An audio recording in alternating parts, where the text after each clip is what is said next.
लागू हो प्रत्यक्ष रूप से और अप्रत्यक्ष रूप से, जैसे कि बिहार से बाहर कई राज्यों में सिलेबस ऐसा बनाया गया है, प्रक्रिया ऐसी बनाई गई है कि उस राज्य के निवासियों को ज़्यादा फायदा होता है, उस राज्य से संबंधित बहुत सारा क्वेश्चन पूछा जाता है। लेकिन बिहार में कई एग्जाम में हम देखते हैं कि बिहार से संबंधित क्वेश्चन पूछा ही नहीं जाता है। इसलिए यहाँ भी सिलेबस ऐसा बनाया जाए कि बिहार से संबंधित प्रश्नों की संख्या ज़्यादा हो, एक अलग से पेपर बिहार से पूछा जाए ताकि यहाँ के अभ्यर्थियों को ज़्यादा फायदा हो। तो जो मिसाइल लागू हो, पारदर्शिता लाई जाए सभी परीक्षाओं में। OMR शीट कार्बन कॉपी परीक्षा समाप्ति के बाद दिया जाए, OMR sheet carbon copy question booklet दिया जाए, आंसर की जारी हो परीक्षा की समाप्ति के बाद, रिजल्ट के साथ ही कट ऑफ सभी का मार्क्स जारी हो, पेपर लीक बंद हो, पेपर लीक में जितने भी कोचिंग माफिया है, शिक्षा माफिया, सब पे कठोर कार्रवाई हो। ये सभी हम लोगों का डिमांड है और इन्हीं डिमांड को लेकर हम लोग आगे अप्रैल अंतिम सप्ताह में पटना में आंदोलन करने जा रहे हैं।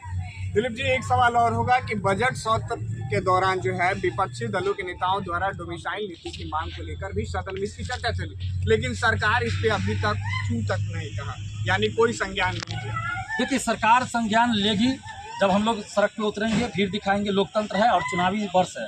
तो अगर हम लोगों के मांगों को नहीं माना गया तो बिहार के युवा चुनाव का बहिष्कार करेंगे, इन लोगों का बहिष्कार करेंगे। इसलिए वोट लेना है तो जो मिसाइल लागू करना पड़ेगा और जो डिमांड है हम लोग का, शिक्षा माफियाओं पर कार्रवाई करनी पड़ेगी।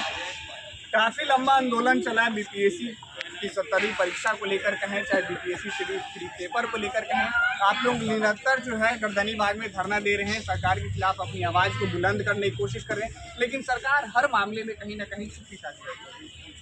देखिए, सरकार के कुछ लोग हैं ऐसे जो शिक्षा माफियाओं, कोचिंग माफियाओं से मिले हुए हैं और यही वजह है। और 70वीं बीपीएससी का जहाँ तक आपने बात कही तो दुखद है, छात्र आंदोलन का राजनीतिकरण कर दिया कुछ कोचिंग माफियाओं ने और ये दिखा दिया कि कोचिंग वाले आंदोलन कर रहे हैं, इसकी वजह से आंदोलन बदनाम हो गया। नहीं तो उसका भी सकारात्मक फल आता और सरकार को परीक्षा रद्द करनी पड़ती। लेकिन कुछ कोचिंग माफिया उसमें घुस गए, स्टूडेंट को बरगला दिए, इसकी वजह से नुकसान हो। लेकिन आगे स्टूडेंट्स ने ये डिसाइड किया है कि किसी भी पॉलिटिकल नेता, किसी भी कोचिंग शिक्षक, कोचिंग माफिया को आंदोलन में नहीं आने दें। अगला आप लोगों का जो प्रदर्शन होने वाला है, आंदोलन होने वाला है, क्या उसमें भी कोई राजनीतिक लोगों की शामिल होने की बात है या फिर आप लोग केवल स्टूडेंट ही प्रोटेस्ट करेंगे? नहीं, सिर्फ छात्र और छात्राएं, यानी कि स्टूडेंट्स। कोई पॉलिटिकल नेता नहीं, कोई पॉलिटिकल पार्टी नहीं, कोई कोचिंग माफिया नहीं, कोई कोचिंग शिक्षक नहीं। जिनको समर्थन करना है वो करें, लेकिन आंदोलन में भीड़ में कोई भी नहीं रहेंगे, सिर्फ स्टूडेंट्स। क्या नाम है आपका? MP यादव। क्या कहिएगा आंदोलन को लेकर बात आप लोग कर रहे हैं? आंदोलन को लेकर हम यही बात कहेंगे।